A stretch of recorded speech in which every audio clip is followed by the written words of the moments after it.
Alright, so we've done the last two mech classes for ability implants, so now we're moving on to tanks. This is actually the smallest category, and it's also the most straightforward, because basically they all have kind of the same implants. So this might be a little bit of a shorter video, it's alright. First up we got Juggernaut, obviously. Your implant choices are cooldown, duration, or its special shield durability implant. Now, this is just a Juggernaut. It's uncommon. It's not going to do a whole lot. So your best bet is to go for cooldown, and that is the only thing I would recommend. Now, the thing with duration is that your shield will go down after a while. But here's the thing, if you put a duration implant on, that means if your shield goes down early, you have to wait even longer before you get your shield back. And it's not worth it, because your shield almost always goes down early. It's better to have an empty slot than to have an ability duration implant. That is genuinely my belief on Juggernaut. I believe it is better to just have an empty slot. So cooldown is the only implant I'd recommend. If you, like, for whatever reason, get the durability implant that early on, then, like, go ahead and slap it on, upgrade it maybe one time, just so that you don't lose a bunch of implant parts, and then just leave it. Next up is Ares. You got cooldown and its own specific shield durability implant, once again.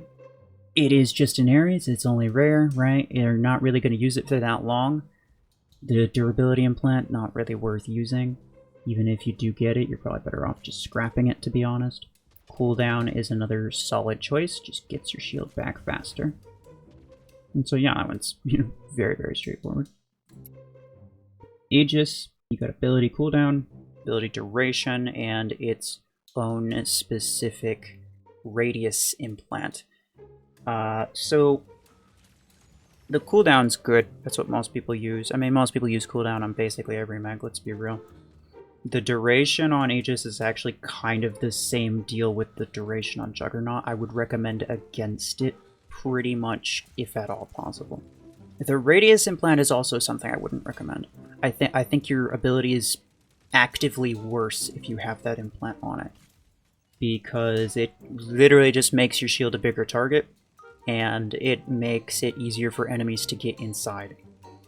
It protects your team slightly more, sure, but, like, yeah, honestly, you don't really use it as, like, a full team barrier. Mostly it's just, like, for you and maybe one other friend who's nearby.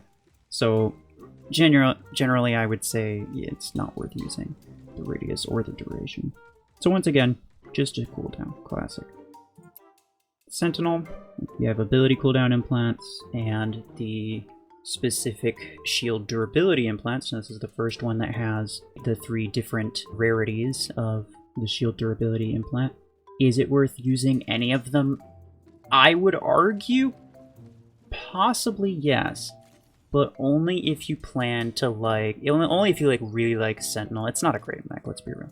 It's not a great mech. But if you really like it and you want to, like, max it out or use, or just, continue using it into late game, go ahead and throw a shield durability on, because especially if you have it maxed out, your ability comes back really, really quickly the more you take damage. And so the more shield HP that you can throw between yourself and the enemy, the better.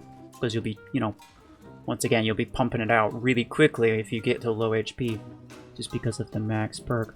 If you're not familiar with how Sentinel works, once you get it maxed out, these are all of the cooldown reductions that you get.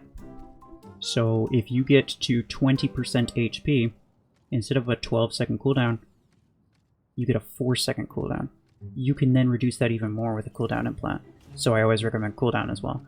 But you can reduce that even more with cooldown. And then, if you have a durability on there, it's actually not that bad. But only if you're really committing to, like, using and maxing Sentinel once again.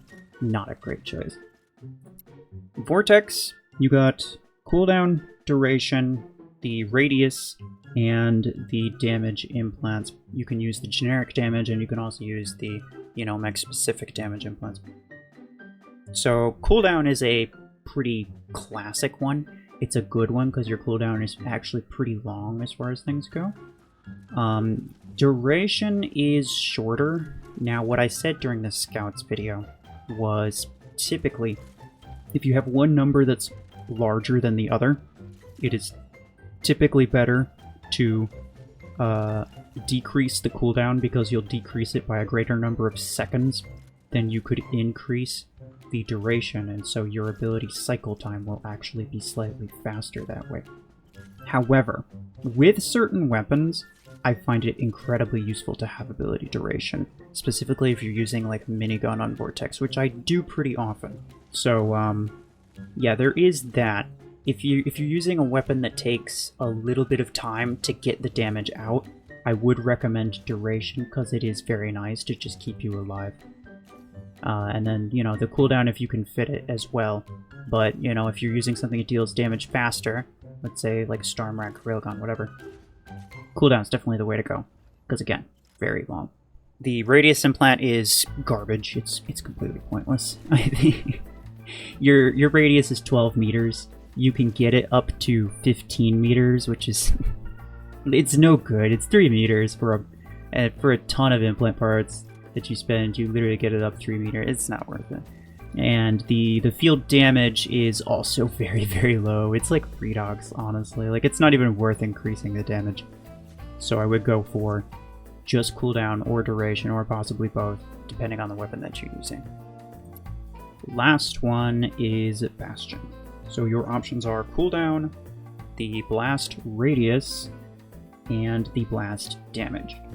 Shield damage radius, it says 30 meters, but I'm pretty sure it's actually like 27 is the specific number. I don't know if they fixed that, but I'm pretty sure there was a thing where like you had to be within 27 meters, so it didn't even get the full 30. But anyway, there is a radius implant, which is great because this is an EMP-based mech, right? And EMP-based mechs almost always enjoy having radius implants.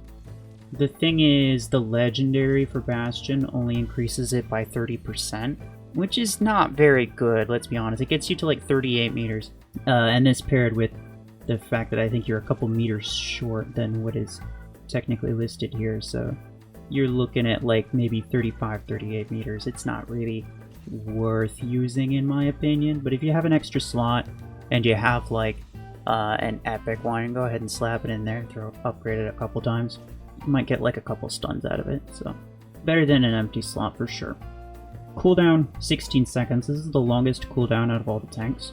Definitely want to cooldown on Bastion. That is very, very important.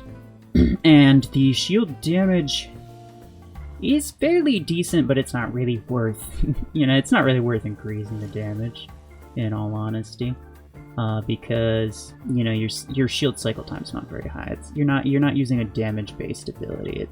It's a shield-based and EMP-based ability, so you're not really using it for the damage. Not really worth wasting an implant slot for that. So yeah, once again, just classic cooldown. So yeah, that will be it for the tanks. Like I said, very straightforward. All of these mechs have fairly long ability cooldowns, and they're all like protection based.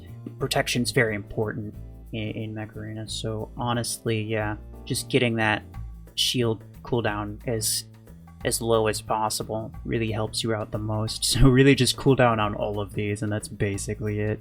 There's a couple like edge cases where it's like you could use radius on Bastion, you could use durability on Sentinel, you could use duration on Vortex, but those are kind of like the only exceptions, to be honest. So yeah, this can be it for me. Appreciate y'all. Take care.